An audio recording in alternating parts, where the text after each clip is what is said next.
Hi. Um, what's my name? Platypus Gamer. Platy Gamer? Platy Gamer. Platypus Gaming, Platy Gamer. That's my name. Don't wear it out, although do say it often because I like, attention. That's true. So, welcome to part 2 of a summer with the Shiba Inu. Am I saying that right? Alright, I'm saying that right. I'm getting a nod. That's good. Okay, we are going to, start. We head to a nearby alley, Matt's looking quite reluctant and glaring at the Shiba Inu. They know each other, or I wish I could ask him and what he knows about her, but the best I could do is make sure nothing bad happens. I need information about this arena challenge she mentioned. I addressed the stranger. Wait. Did I pause? That's weird. Who are you? Sigh. Sid. She's Hei Fen Hong. ... What? I looked the dog up and down. Up and down. Her face should be the most important part to recognizing her, but I realize I haven't even looked her in the eyes yet. It's a task not made easier by knowing who she is. It's like my eyes are resisting as I force myself, against my will, to look at her closely. Her eyes are striking hazel, her long lashes, her coat pale and fluffy, or pale and fluffy. Not pal, sorry. Yes, her coat's a pal. Pale and fluffy. I lower my gaze. Ah, yeah, I remember. Or sorry, now I remember. It's just been a really long time and you've changed a lot. I'm rambling, yet trying to put on a calm front. And as I was saying, now that you're back, it's a very interesting situation for all of us. You weren't supposed to just take the feather and leave. Feather? You guys attacking birds or something? It's not like my leaving affected anyone. Instinctively, I scoff in protest, but I know it's futile. Easy for you to say. ... Anyways, now that that's out of the way, she reaches into her skirt, or into her shirt, and pulls out her pendant. I avert my gaze again, out of habit. I don't like looking at others' pendants because I feel like I'm intruding on someone's privacy if I look closely at what's on them. She moves closer, and all but flashes her pendant in front of my eyes. I flinch away involuntarily. If you want to owe it to me, it's not necessary. I don't need to see it. I start as I feel my pendant stirring in my jacket. Or something is stirring where the pendant is. My pendant can't move by itself. That's impossible. Then my pendant flies out of its own will to meet hers. Then comes a glare of light, so brief that I barely comprehend what's happening. Oh, you barely comprehend what's happening. I'm playing a dog game, and I don't know what's going on. Apparently there's, magic at bay, maybe? I don't know. Sid! What voice did I have for him? Sid. No. Sid. I don't know. I'm just gonna do my normal voice for him. Matt's voice is the last thing I register before everything goes dark. I don't know why I like doing that voice. 1 week earlier. Gah! Just one more snooze. Hold on, am I? Oh, for a minute I thought I was going third, first person. I fumble on the desk for my phone. I almost drop it, but finally manage to grab it and turn off the alarm. Gah!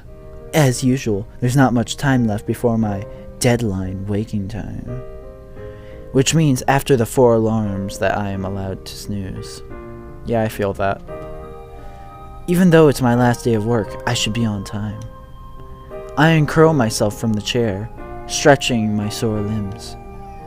Well, this is certainly the last time I'm going to fall asleep at my desk. The room is dark, with only a sliver of sunlight entering from the bottom of the blinds, giving indication that it is daytime. I slide off the chair, turn on the room light, and gather items I need for work, which are scattered around the room.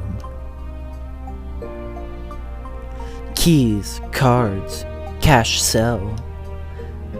I always say I should pack up the night before so I'm not scrambling like this every morning, but I never ever end up actually doing it the night before. I shove my bulky laptop and water bottle into my backpack, and then I fling open my closet and reach inside for the sweater I thankfully had the foresight to set aside.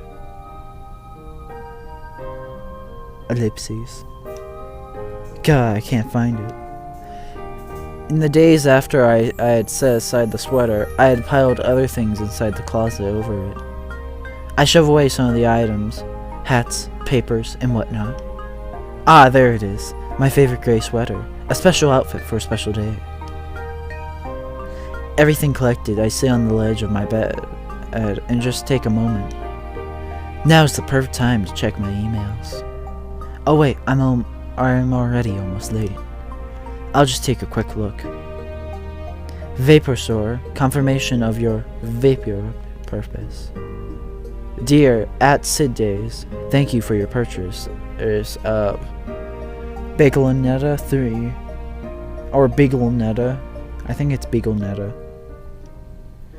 Attached is your digital receipt. Product ID hashtag 460790. Transaction ID. What? I know how to say that. Oh, okay. Transaction ID DEO93EO4 or 5 3T. Total $22.59. I don't know why I'm doing the voice. To access your downloads, please go to vapor.dog/account/downloads. Wait, can I actually do that? Oh, right. Oops.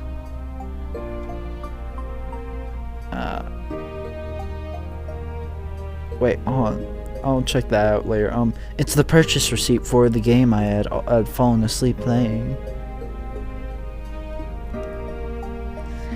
I needed to complete the campaign. I waited 6 years for it. Yeah, I feel that. I glance at the top of my phone screen. There's still a couple of minutes before I absolutely have to head out. I close my emails and open the message app. I could send some last words, but I have the feeling it will only weaken my resolve. Just one last text to the most important dog wouldn't hurt. There's no need to say goodbye. It would just hurt her. I should go. No, you should say goodbye. Are you kidding me? Hey, Q. I love you. Please don't forget me. I'll just check the spelling one more time. I'm just stalling so I have an excuse to wimp out and not send the message. Ellipses. ... I can't bring myself to directly say that I'm leaving now, but I hope she knows what I mean. With my paw poised on the screen for what seems forever, I press send.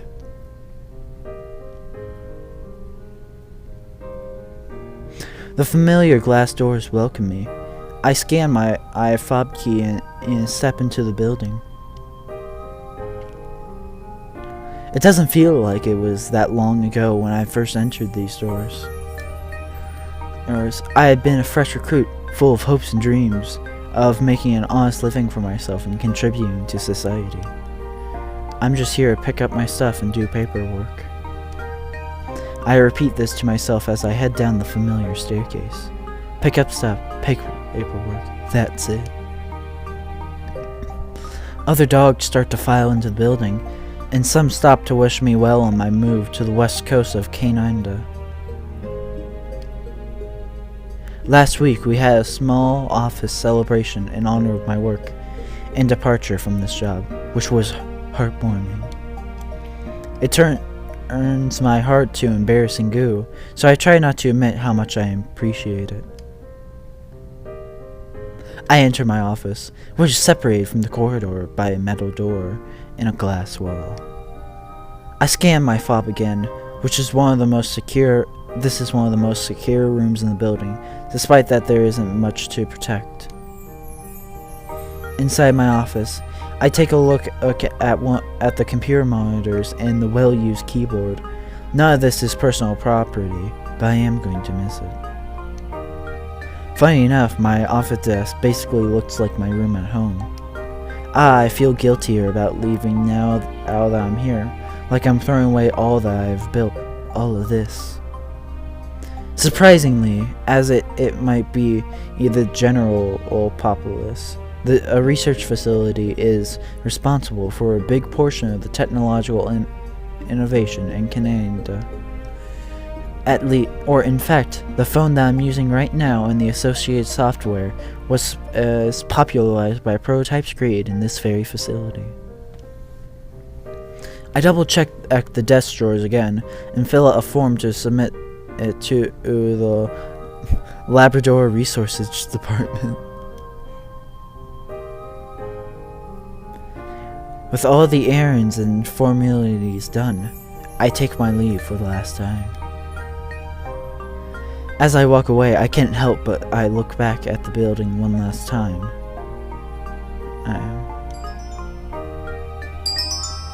It's Q. No, I'm not going to read it. It doesn't matter. Now, I must go.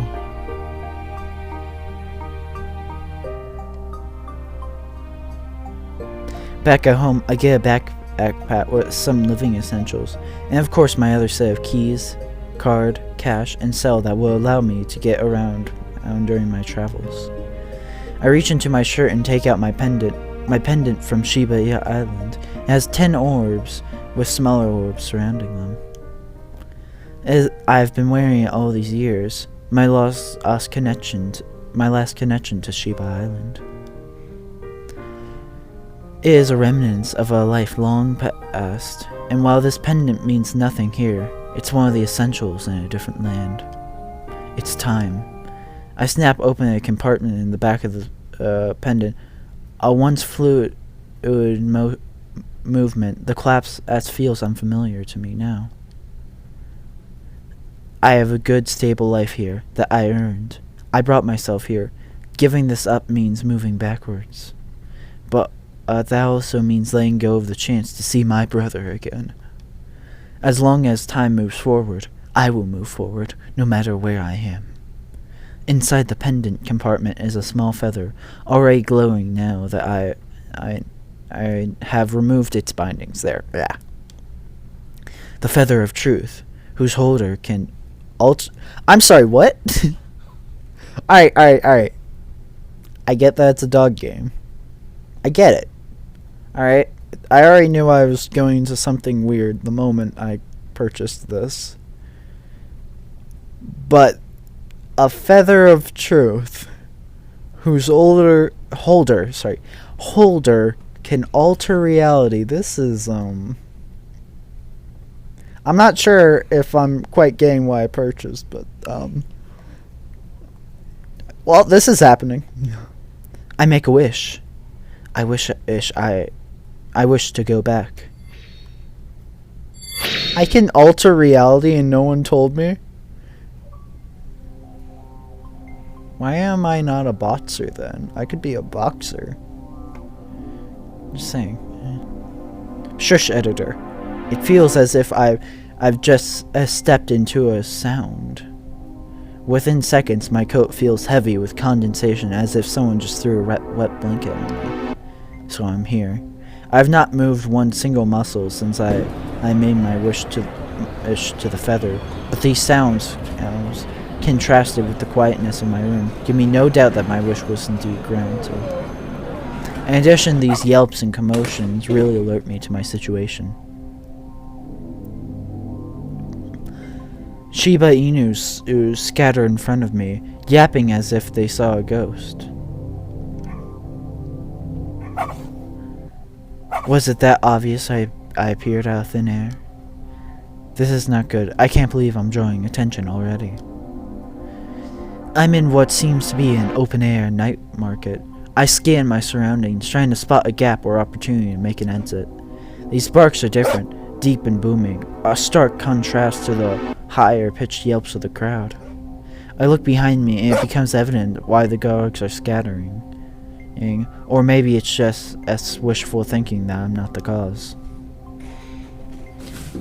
A Labrador Retriever is bounding around, the Shiba Inus dwarfed by its in comparison. The crowd is hurried towards the opposite direction. I slink around to the side and duck behind a food kiosk. Thanks to the Labrador, this area seems to be deserted. Now that I'm undercover, I sneak my way towards what I hope is an exit. After some trial and error through the webs of kiosks and seating area, I emerge on the main road outside the market.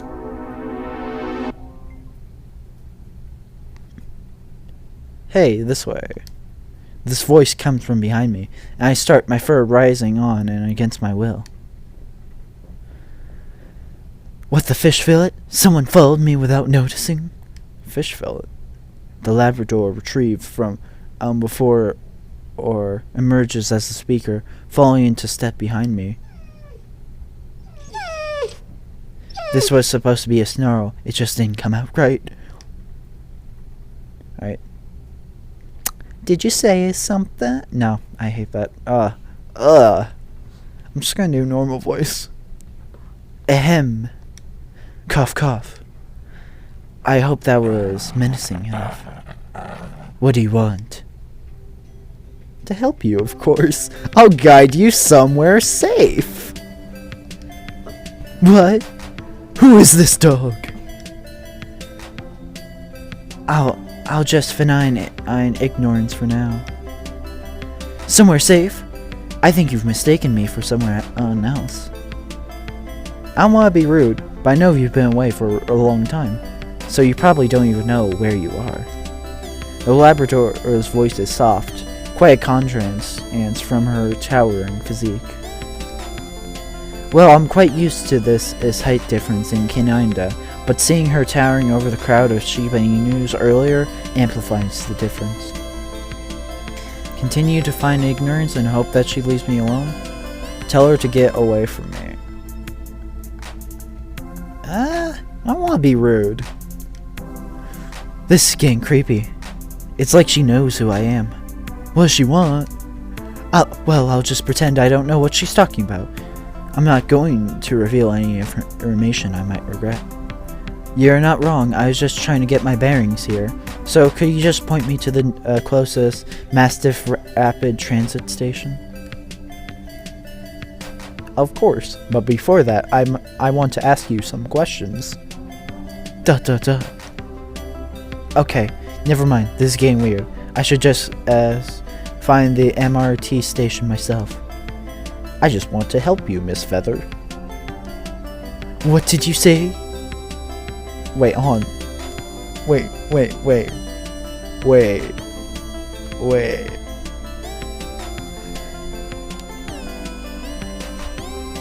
Miss Feather. I thought my character was a dude. Okay then. Alright. Yeah, my editor's like called it. Yeah, whatever. Alright. That's not my name. You've definitely mistaken me for someone else. Sorry, let me try that again. And I didn't mean to be so direct. But you didn't get the hint. Could you speak up? I mean, Sid, bearer of the feather. I want to help you. Wait, no, I'm doing the wrong voice. I mean, Sid, bearer of the feather. I want to help you. Fishbone, she really does know who I am. Okay. You want to help me, you say? So ask this again. Why don't you start by guiding me to a Mastiff Rapids transit station? Don't worry, I will, but first I want you to take this. She produces from her pockets a wristband of sorts.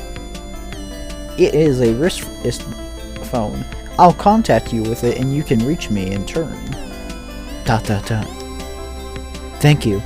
Why do you think we'll be in contact after this? There's no reason for me to get involved in whatever it is that you want. Well, for one, I guess it would be troublesome if Doug knew you were back on the island, so I created a diversion. That's not reassuring at all. She knows way too much about me. Who the fishbones is she? I need to learn as much about her as possible. I know you could really use my help. You know, you've gotten yourself in trouble too, right? You'll probably get arrested for disturbing the peace like you did. I have a story set up. Plus, I'm a Labrador living on Shiba Inu Island. I'm sure you already know that I'm constantly in the spotlight. I know all too well, but I'm not going to say that. If she does know I lived in the world of Labradors, I'm certainly not going to reveal that to her. Ha! When you put it that way, like you said, I'm trying to avoid attention, so shouldn't I avoid being associated with you altogether? She sighs quietly. I had hoped it wouldn't come to this, but I need you to believe me when I say I want to help you. I can help you find your brother. Gasp. Okay. I've heard enough. I'll take your darned phone. But if I find out that you're in any sort of threat to me, you better watch out. Of course, I understand. She offers a paw to me. Kuei Li, by the way. Well, you already know my name. We shake paws. The Labrador just smiles mysteriously, then gives me detailed directions to the nearest MRT station. DG station, huh? That means I appeared kind of far south. Good thing it's Taipaw, though. Though, right? Yeah, though, where I need to be. I head to the station while the lab heads off her own way. I think I'm going to cut it for this episode. We're at 22:40. So give me 1 second. Yes. Save. I want to save over. Yes. If you enjoyed this video, please leave a like, comment, subscribe. I actually read all my comments, or I try to, I guess. And I'll see you guys next time, assuming you enjoyed this. Bye.